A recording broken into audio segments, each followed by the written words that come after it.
আসসালামু আলাইকুম এভরিওয়ান। মায়ের বদন গল্পের চতুর্থ পার্ট। তো চলো বেশি কথা না কইয়া গল্প শুরু করা যাক। এত কষ্টের পরেও কেন জানি বাঁচতে ইচ্ছা হয়। কখনো মনে হয় না মরে যায়, মনে হলেও সেটা খুব কম সময়ের জন্য। কিন্তু কার জন্য বাঁচতে ইচ্ছা হচ্ছে সেটা আমার জানা নেই। হয়তো নিজের জন্য কিংবা অন্য কারোর জন্য। অবনীর ফোন কেটে দেওয়ার পরেও সে বারবার ফোন দিতে থাকে, কিন্তু আমি তার ফোন ধরিনি। কারণ আমি ওই মহিলাটার সাথে দেখা করতে চাই না, যেই মহিলাটা আমার জীবনটাকে কষ্টের আগুনে সিদ্ধ করেছে, আমার কাছের মানুষগুলোকে সব কেড়ে নিয়েছে। আমি বেঁচে থাকতে তার মুখটা দেখতে চাই না, এমনকি মরার পরেও না। এতে যে যা ভাবুক আমার তাতে কিছু যায় আসে না। আমি জীবনে কাউকে ঘৃণা করি না, কিন্তু যদি একবার কাউকে ঘৃণা করি তাহলে তাকে মন থেকেই করি এবং সারা জীবনের জন্যই করি। আর 7 দিন পর হয়তো চিন্তা আমাকে ছেড়ে চলে যাবে, কারণ তার ভালোবাসার মানুষটা তাকে নিতে আসবে। তারপর আবার আমি সেই আগের মতো একা হয়ে যাব। আমার পাশে কাউকে পাবো না আমি। আমার অসুখ বিসুখে আমাকেই আমার পাশে থাকতে হবে। চিন্তার কথা ভেবে মনটা খারাপ হচ্ছে, কিন্তু কি বা করার আছে আমার কি আর চিন্তাকে আটকে রাখার সাধ্য আছে? নেই। যদি থাকতো আমি আমার সাধ্য দিয়ে তাকে আমার কাছে রেখে দিতাম। অনেকগুলো খারাপ খবরের মাঝেও একটা ভালো খবর পেলাম, সেটা হলো একটা চাকরি হলো আমার। তবে মনটাকে ভালো করতে পারলাম না। চিন্তায় চলে যাওয়াটাই কি আমার মন খারাপের কারণ? মানুষকে বলার মতো কোনো চাকরি না, 2 বেলা 2 মুঠো খাবার খেয়ে বেঁচে থাকার মতো একটা চাকরি আমার জন্য এটাই অনেক। কারণ আমি কখনো খুব আরামের মধ্যে নিজেকে আবদ্ধ রাখতে পারিনি।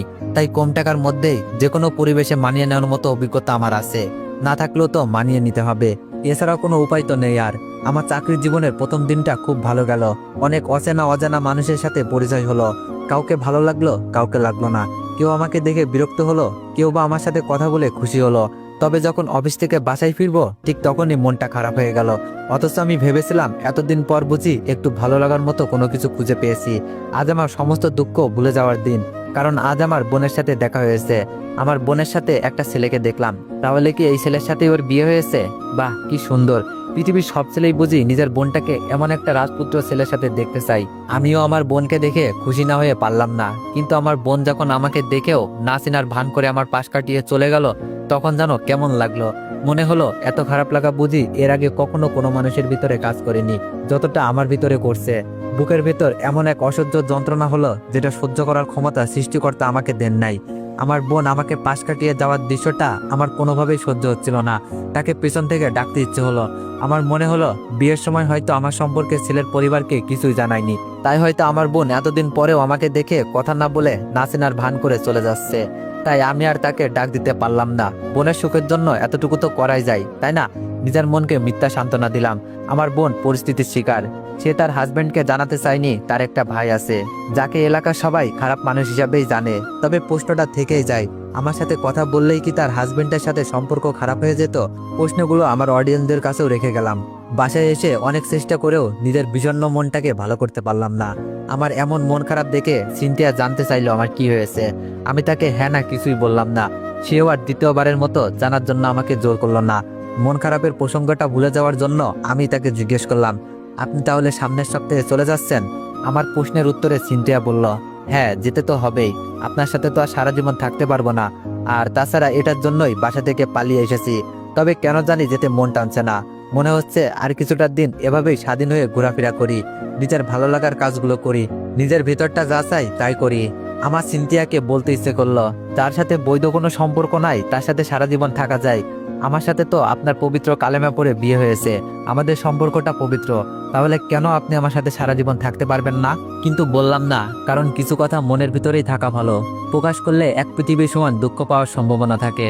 আমি সিনথিয়ার দিকে তাকিয়ে কপালের ঘাম মুছতে মুছতে বললাম, আপনার বয়ফ্রেন্ড কি করে, কোথায় থাকে? কিছুই কিন্তু বললেন না আমাকে। তখন সিনথিয়া হেসে বলল, আমি নিজেও তার সম্পর্কে খুব বেশি কিছু জানি না। তার সাথে আমার পরিচয়টা একটু ভিন্নভাবে হয়েছিল।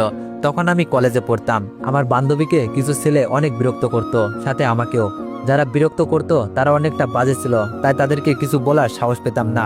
বাড়িতে এসব কিছু বলে ঝামেলা বাড়াতে চাইনি, কারণ বাসায় জানতে পারলে অনেক বড় কিছু হয়ে যাবে। তাই বাড়িতে কিছু জানাইনি। এভাবেই ওই বাজে ছেলেগুলোর অত্যাচার সহ্য করে যাচ্ছিলাম। হঠাৎ করে একদিন দেখলাম সেই বাজে ছেলেগুলো আমার আর বিরক্ত করছে না। পরে জানতে পারলাম এটার কারণ আমার বয়ফ্রেন্ডই। ওই ওদেরকে সাহায্য করেছে। তারপর আমি নিজ থেকেই কেন জানি ওর প্রতি কিছুটা দুর্বল হয়ে পড়ি। ওর কাছে ওর ফোন নাম্বার চাইলাম। তারপর থেকেই আমাদের রিলেশন শুরু। তবে ও এখন একটা চাকরি করে। কি চাকরি করে সেটা কখনো জানতে চাইনি আমি, কেননা আমি জানি ও আমাকে কখনো কষ্ট দিবে না, সুখেই রাখবে। তাই কি চাকরি করে, কত টাকা ইনকাম করে, এইসব জানার ইচ্ছাটা কখনো হয়নি। আমি চিন্তার দিকে অবাক চোখে তাকিয়ে রইলাম। এত সিম্পল একটা কারণেও মেয়েরা কি প্রেমে পড়তে পারে, কাউকে ভালোবাসতে পারে, জানা ছিল না। কলেজে থাকতে তো কত মেয়ের কতভাবে সাহায্য করলাম, কই কেউ তো কখনো ভালোবাসি বললো না, প্রেম করতে চাইলো না, ফোন নাম্বার চাইলো না। তাহলে কি আমার ভাগ্যটাই এমন, কেউ আমাকে বয়ফ্রেন্ড হিসাবে পারফেক্ট মনে করে না? আমি সিনথিয়াকে বললাম, এইসব কারণে কাউকে ভালোবাসা যায়? এমনও তো হতে পারে ওটা লোক দেখানো ছিল, কিংবা আপনাকে বসে আনার জন্য সে নিজেই এমনটা করেছে। যদিও আমার ধারণাটা ভুলও হতে পারে, তবে সত্য হলেও অবাক হওয়ার কিছু থাকবে না, কারণ ছেলেরা মেয়েদের পটানোর জন্য অনেক কিছুই করে থাকে, তার মাঝে অনেক বাজে কাজও করে থাকে মেয়েদের সামনে হিরো সাজার জন্য। সেগুলো মেয়েদের সবসময় অজানা থেকে যায়। আমার কথা শুনে সিনথিয়া রাগী কণ্ঠে আমার দিকে আগুন চোখে তাকিয়ে বলল, ও অমন না, ওকে আমি চিনি। আর আপনি এইসব নিয়ে মাথা ঘামাচ্ছেন কেন বলুন তো? প্রেমে টেমে পড়লেন নাকি? আর যাই করেন না কেন আমার প্রেমে পড়েন না, তাহলে আপনাকে দুঃখের সাগরে ভাসতে হবে। আপনাকে নিয়ে আমার ভয় হচ্ছে, কবে জানি আবার সত্যি সত্যি আমাকে নিজের বউ দাবি করে বসেন। চিন্তার মুখ থেকে এরকম একটা তিতা কথা শুনবো কখনো ভাবিনি। তার কথাগুলো শুনে কেন জানি নিজেকে অনেক তুচ্ছ মনে হলো। আমি নিচের দিকে মাথা দিয়ে চুপ করে দাঁড়িয়ে রইলাম। অনেকটা সময় দাঁড়িয়ে থাকার পরেও যখন আমি কোনো কথা বললাম না, তখন চিন্তিয়া বুঝতে পারলো তার এমন কথায় আমি ভীষণ রাগ করেছি। তাই হয়তো সে আমার দিকে এগিয়ে এসে আমার মাথাটা নিজ হাতে উঁচু করে বলল, ওটা তো আমি এমনিতেই বলছি, এটাতে কেউ রাগ করে এভাবে? আপনি তো জানেন আমার মজা করতে ভালো লাগে, আর সেটা যদি সিরিয়াস মুডে হয় তাহলে তো কোনো কথাই নেই। তবু আমি সরি এভাবে আপনার মনটাকে খারাপ করে দেওয়ার জন্য। তবে বিশ্বাস করুন, ওগুলো সব মজা করে বলছি আমি, কারণ আমি জানি আপনি এমন মানুষ না, আপনি অনেক সহজ সরল মানুষ। আপনি কখনো এইসব নিয়ে ঝামেলা বাঁধাবেন না, আমি জানি, সেটা বিয়ের রাতেই বুঝেছি। চিন্তার এরকম নীরব আত্মসমর্পণে আমি কিছুটা অবাক হলাম। এই মেয়েও যে এভাবে কারোর সামনে অভিমান ভাঙানোর জন্য নিজেকে এভাবে নিজের কাছে আত্মসমর্পণ করে দিবে, এটা বোঝা যায় না। আমাকে চুপ থাকতে দেখে চিন্তা আমার গালে হাত রেখে বলল, এই যে মিস্টার গোমরামুখ, কি হয়েছে আপনার বলুন তো? আমি তো সরি বললাম, তারপরেও আমার উপর রাগ করে আছেন। আচ্ছা বলেন, আমি কি করলে আপনার রাগ কমবে? আপনি একটু হাসবেন। আমি না চাইতেও আমার মুখে হাসি চিহ্ন ফুটে উঠল। কেউ একজন এতটা দিন পর এভাবে আমার অভিমান ভাঙাবে, এটা ভাবিনি আমি। মাঝে মাঝে মনে হয় কত শত অভিমান জমা হয়ে গেছে, এই জমে থাকা অভিমানগুলো ভাঙানোর জন্য হলো একজন তুমি প্রয়োজন। কিন্তু আজ সেই একজন তুমি ছাড়াই কেউ আমার অভিমান ভাঙালো। এটা যেন মেঘনা চাইতেই বৃষ্টি হওয়ার মতো।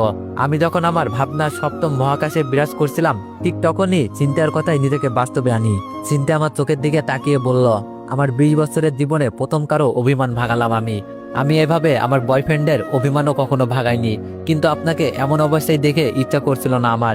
কেন এমন হচ্ছিল সেটাও জানি না। কালকের দিন পর আমার বয়ফ্রেন্ডের সাথে দেখা করতে যেতে হবে, আপনাকেও সাথে যেতে হবে। ওকে এই বাসাতে আসতে বলেছিলাম, বাট ও আসবে না, তাই রেস্টুরেন্টে যেতে হবে। আমি চিন্তার এমন কথা শুনে বললাম, আপনি আপনার বয়ফ্রেন্ডের সাথে দেখা করতে যাবেন, আমাকে কেন যেতে হবে? আপনার মধুর মিলনের মাঝে আমি শুধু শুধু দর্শক হতে চাই না। তখন চিন্তিয়া ধমকে সুরে বলল, যেতে হবে আপনাকে, দরকার আছে। তার কথার প্রতি উত্তরে তাকে বলতে চাইলাম, কে আপনি? আমার কে হন? এভাবে আমাকে ধমক দেওয়ার অধিকার আপনাকে কে দিয়েছে? কিন্তু বলতে পারলাম না, কারণ সে তখন চলে গিয়েছে। পরের দিন রেস্টুরেন্টে দেখা করতে গিয়ে যা দেখলাম সেটা যেন বিশ্বাসই করতে পারলাম না। এই ছেলেই কি তাহলে চিন্তার বয়ফ্রেন্ড? আমি তো এই ছেলেটাকে চিনি, হাই স্কুল জীবনে 5-5টা বছর একসাথে পড়েছি। আজ প্রায় 7 বছর পরে তাকে দেখলাম। তবে এতদিন পরে দেখলেও চিনতে কোনো কষ্ট হয়নি। সে কি আমার অতীতের বদনামগুলোর কথা জানে?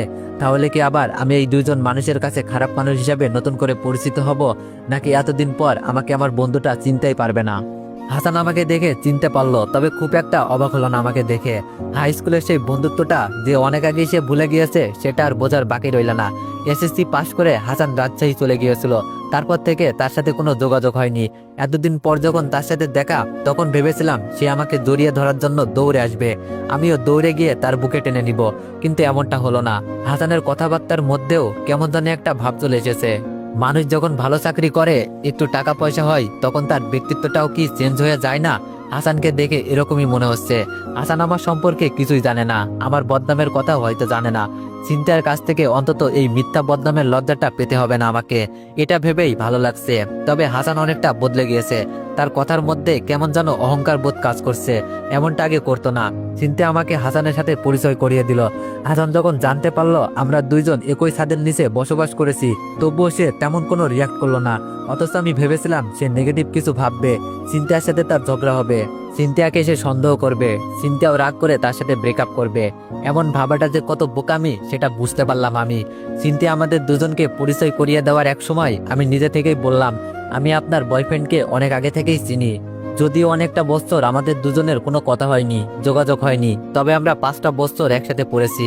আমার কথার সাথে হাসান সম্মতি দিল। সিনথিয়া আমাদের এতদিন পর দেখা হওয়াতে অনেকটা খুশি হলো, কারণ হয়তো ওই একটাই, আমার সাথে যোগাযোগটা থেকেই যাবে। কিন্তু আমি তো তার সাথে কোনোদিন যোগাযোগ রাখবো না।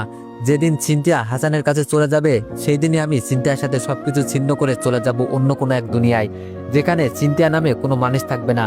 কারণ ইদানিং কেন যেন মনে হচ্ছে সিনথিয়াকে ছাড়া আমার থাকা খুব কষ্ট হবে। এটাকে কি বলা যায় জানি না। যদি ভালোবাসা বলা যায় তবে ভালোবাসাই, না হলে অন্য কিছু। সিনথিয়ারও কি আমাকে ছেড়ে থাকতে কষ্ট হবে, আমাকে মিস করবে অনেক, নাকি হাসানের সাথে দিব্যি কাটিয়ে দিবে নিজের সুখের দিনগুলো? এমনটা হলেও অবাক হব না, কারণ সিনথিয়া আমাকে কখনোই ভালোবাসেনি, শুধু একজন বন্ধু ভেবেছে, এর বেশি কিছুই না। অনেকক্ষণ কথা বলার পর বুঝতে পারলাম আমার এখন চলে যাওয়া উচিত। ওরা দুজন অনেকদিন পর দেখা করলো, একান্তে কিছু কথা বলার থাকতে পারে ওদের। যেহেতু ওরা দুজন প্রেমিক প্রেমিকা, তাই গোপনীয় অনেক কিছুই থাকতে পারে তাদের মাঝে। তাই আমি তাদেরকে একা রেখে চলে এলাম। হাসান কিংবা সিনথিয়া আমার চলে আসাটা আটকালো না, কারণ তারাও একটু ব্যক্তিগত গোপনীয়তা চাচ্ছিল। আমি রেস্টুরেন্ট থেকে বের হওয়ার কিছুক্ষণ পরেই মিলিয়া আমাকে ফোন দেয়। সেদিনের পর মিলিয়ার আমাকে ফোন দেয়নি, হয়তো অভিমান করেছিল। আমি তার সাথে কথা না বলে কেন ফোনটা রেখে দিয়েছিলাম। আমিও অভিমান ভাগানোর প্রয়োজন করিনি, তাই ফোনও দেইনি। এমনিতে ব্রেকআপের পর মিলিকে কখনো ইচ্ছা করে ফোন দেইনি, দিতে ইচ্ছা করিনি। এই ইচ্ছে না করার কারণটাও আমি খুঁজে পাই না। হতে পারে এটার কারণ চিন্তা কিংবা অবনী। ফোন রিসিভ করার সাথে সাথেই মিলি বলল, তুমি কোথায় এখন? তোমার সাথে দেখা করতে চাই, ইমার্জেন্সি। আমি তখন বললাম, অনেক দূরে আছি, দেখা করতে পারবো না। কেন দেখা করতে চাও তুমি? দেখা করার তো কোনো কারণ দেখি না আমি। তখন মিলি বলল, ঢাকাতেই তো আসো, এমন তা না যে ঢাকার বাইরে আসো, দেখা করার কারণ লাগবে কেন? এতদিন পর দেখা করতে চাইলাম আর তুমি কি না আমাকে ইগনোর করছো? এই ছিল তোমার ভালোবাসা? আমি কি তোমার এতটাই পর হয়ে গিয়েছি যে একটাবার দেখা করতে পারবে না আমার সাথে? এতটাই দূরে ঠেলে দিয়েছো আমাকে? আমার খুব রাগ হলো, এমনিতেই মন মেজাজ ভালো না। তারপর মিলির এমন তেতো কথা। আমি মিলিকে ধমক দিয়ে বললাম, ভালোবাসা জিনিসটার মানে তুমি আমার থেকে বেশি বোঝো। আমি কাউকে ভালোবাসতে পারি না। যদি পারতাম তাহলে ভালোবাসার মানুষগুলো আমাকে ছেড়ে যেত না। তুমি একটা কথা বলতে পারবা, তোমার সাথে যখন রিলেশনে ছিলাম তখন তোমার কি কখনো 1 সেকেন্ডের জন্য মনে হয়েছে আমি তোমাকে ভালোবাসি না? তখন মিলি বলল, না মনে হয়নি, তবে এখন তুমি আমাকে ইগনোর করো, আমার সাথে কথা বলতে চাও না, আমার ফোন ধরো না। তখন আমি বললাম, আমি এখন তোমাকে ভালোবাসি না, তাই এমন করি, আর আমি এখন বিবাহিত, আমার বউ আছে। তখন মিলি হেসে দিয়ে বলল, মিথ্যা বলাও শিখে গিয়েছো দেখি, যেখানে তোমার থাকা খাওয়ার কোনো জায়গায় নেই সেখানে তুমি নাকি বিয়ে করছো, হাস্যকর। তখন আমি গলার স্বর নিচু করে বললাম, তাহলে তো জানোই আমার অবস্থা খুব শোচনীয়, আমার থাকা খাওয়ার মতো জায়গা নেই, আমার জীবনে কেন আসতে চাইছো? অন্য কাউকে বেছে নিলেই তো পারো। তখন মিলি বলল, কারণ তোমাকে ভুলতে পারছি না তাই। তুমি কি আমাকে সত্যি ভুলে গেছো? মিলির এমন কথা শুনে কি বলবো ভেবে পাচ্ছিলাম না। আসলেই কি আমি মিলিকে ভুলে যাইনি? সব সময় তো ওই একজন মানুষকেই আমার মনে হয়। আমি জানি সে আমার না, অন্য কাউকে ভালোবাসে, তবুও কেন তার জন্য আমার ভিতরটা হাহাকার করে। আমি মিলিকে বললাম, হ্যাঁ আমি তোমাকে ভুলে গিয়েছি। তখন মিলি মন খারাপের সুরে বলল, তুমি তো বলেছিলে আমি তোমাকে ভালোবাসি না, তাই আমি অন্য কারোর সাথে নিজেকে জড়াতে পেরেছিলাম। তাহলে আজ কেন তুমি আমাকে ভুলে গেলে? তুমিও কি আমার মতো অন্য কারোর সাথে নিজেকে জড়িয়ে ফেলেছো? তাহলে তো আমার প্রতি তোমার ভালোবাসাটা বরাবরই মিথ্যা ছিল, অথচ তুমি আমাকে মন থেকে ভালোবাসো সেই আশায় তোমার কাছে বারবার ফিরে আসতে চেয়েছি, আর তুমি কিনা অন্য কারোর জন্য আমাকে ভুলে গেলে। বেশি কিছু বলতে ইচ্ছা করছিল না, তারপরেও বললাম, তুমিও তো আমাকে ছেড়ে অন্য কাউকে ভালোবেসেছিলে। কই, আমি তো কোনো অভিযোগ করিনি। তুমি তো তার সাথে নিজের জীবনটাকে রঙিন করতে চেয়েছিলে, কিন্তু পারোনি, কারণ সে তোমাকে ছেড়ে চলে গিয়েছে। সে যদি চলে না যেত তাহলে তো তুমি ঠিকই আমাকে ভুলে তার সাথে সুখে শান্তিতে জীবনযাপন করতে। তাহলে আমি কেন পারবো না? আমার বুঝি ভালো থাকার অধিকার নেই, ভালোবাসার অধিকার নেই? আমার মনে হয় আমি তোমার সাথে ভালো থাকতে পারবো না, তাই তোমার সাথে আবার নতুন করে নিজেকে প্রেমের বন্ধনে বাঁধতে চাই না আমি। মিলির সাথে কথা বলার সময় হঠাৎ করেই মাথায় প্রচন্ড ব্যথা অনুভব করলাম। এর আগে কখনো এমন হয়নি আমার। আমি মাথা ব্যথা নিয়েই বাসায় চলে গেলাম, ওষুধ খেলাম, সারাদিন শুয়ে থাকলাম, তারপরেও মাথা ব্যথা কমলো না। শুয়ে থাকতে থাকতে কখন যে ঘুমিয়ে গিয়েছি বুঝতেই পারিনি। ঘুম ভাঙলো বিকেল 5টায়, তখনও সিনথিয়া বাসায় ফিরেনি। তাহলে কি সে চিরদিনের জন্যই চলে গেল? আমাকে তো বলে যাওয়ার কথা, তার সব জিনিসপত্র এখানেই আছে, এইসব না নিয়ে তো সে যাওয়ার কথা না। সেই সকাল 10টায় আমি তাকে হাসানের কাছে রেখে এলাম, এখনো তো হাসানের সাথেই আছে। কি করছে তারা সারাটা দিন ধরে আমার খুব জানতে ইচ্ছে করলো, কিন্তু চাইলেই তো আর সব জানা সম্ভব না, এটাও আমার পক্ষে জানা সম্ভব না। কি কি আর করবে, ভালোবাসার বিনিময় করছে, এর বেশি কিছু না। আর করবেই তো, তারা প্রেমিক প্রেমিকা, এটুকু করতেই পারে। কিন্তু তাদেরকে নিয়ে এমনটা ভাবতে আমার খারাপ লাগছে কেন সেটাই বুঝলাম না। অনেক কিছু করেও যখন মাথা ব্যথাটা ক্রমেই কমছিল না, তখন ভাবলাম একবার ডাক্তারের কাছে যাওয়াটা উচিত। শুনেছি মানুষের যখন ব্রেন টিউমার হয় তখন মাথায় অনেক পেন হয়, কিন্তু আমার তো এর আগে এত পেন হয়নি কখনো। তবুও কেন জানি ভয় হতে লাগলো। আমার তো আবার এরকম কিছু হলো না? ব্রেন টিউমার হলে নাকি অপারেশনে বাঁচার সম্ভাবনা মাত্র 5%। অপারেশন করতেও অনেক টাকা লাগে। হলেই বা কি, আমি মারা গেলেও তো কাদার মতো কেউ নেই আমার।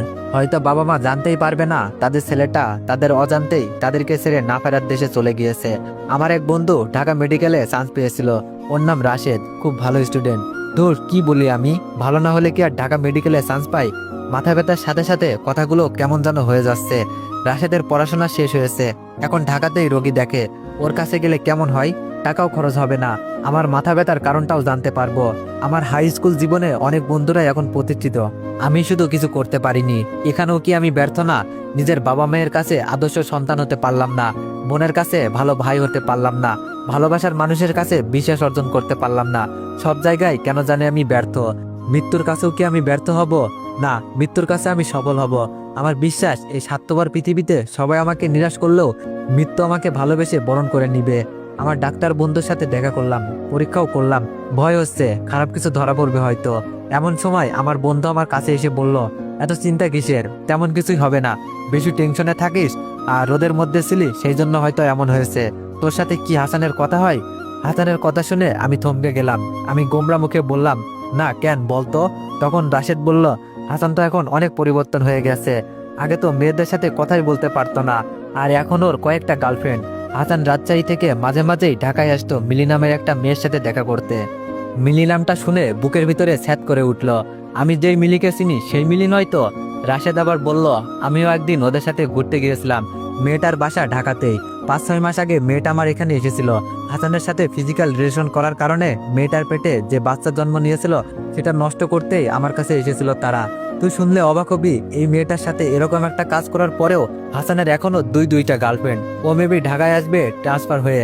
আমার কাছে মেয়েটার পিকও আছে, দাঁড়া তোকে দেখাচ্ছি। ঘুরতে গিয়ে তুলেছিলাম। কথাগুলো বলেই নিজের ফোনে একটা পিক দেখালো আমাকে। ছবিটা দেখে কিছুক্ষণের জন্য বাকরুদ্ধ হয়ে গেলাম আমি। এটাই তো সেই মিলি যাকে আমি চিনতাম, জানতাম, এখনো চিনি। তাহলে কি আমার সাথে ব্রেকআপের পর মিলি হাসানের সাথে রিলেশনে জড়িয়েছিল? অথচ মিলি আমাকে অশুদ্ধ বলতো আর নিজেকে বিশুদ্ধ দাবি করত। তাহলে কি পৃথিবীর নোংরা মানুষগুলোই নিজেদের বিশুদ্ধ দাবি করে? আসল বিশুদ্ধ মানুষগুলো নিজেদের বিশুদ্ধতা লুকিয়ে রাখে। তো এভরিওয়ান, নেক্সট পার্টের জন্য অপেক্ষা করুন। ধন্যবাদ।